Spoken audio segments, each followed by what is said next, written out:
उपमुख्यमंत्री अजित पवार यांच्या दुःखद निधनामुळे जिल्हा परिषद प्रचार साधेपणाने करण्याचे आवाहन बार्शीचे आमदार दिलीप सोपल यांनी कार्यकर्त्यांना केले आहे। उपमुख्यमंत्री अजित पवार यांच्या दुःखद निधनामुळे राज्यभरात शोककळा पसरली असून जिल्हा परिषद निवडणुकीच्या प्रचारावरही त्याचा परिणाम झाला आहे। या पार्श्वभूमीवर बार्शीचे आमदार दिलीप सोपल यांनी महाआघाडीच्या उमेदवारांना प्रचार अत्यंत साध्या पद्धतीने करण्याचे आवाहन केले आहे। प्रचारादरम्यान कोणत्याही प्रकारचे बँड, वाद्य, फटाके वाजवू नयेत, तसेच कोणताही गाजावाजा न करता मतदारांच्या थेट भेटी घेऊन शांत आणि संयमी पद्धतीने प्रचार करावा, अशा स्पष्ट सूचना आमदार सोपल यांनी दिल्या आहेत। महाराष्ट्राचे नेते माजी उपमुख्यमंत्री आदरणीय अजितदादा यांचं दुःखद निधन झालेलं आहे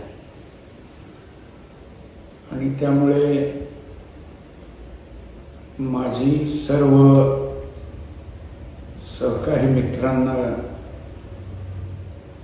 विनंती आहे की आपल्या महाआघाडीच्या उमेदवारांचा प्रचार कुठलाही गाजावाजा, वाद्य वाजंत्री, त्याचबरोबर फटाके, आतिषबाजी असे कुठलेही प्रकार न करता अत्यंत साध्या पद्धतीनं मतदारांना समक्ष भेटून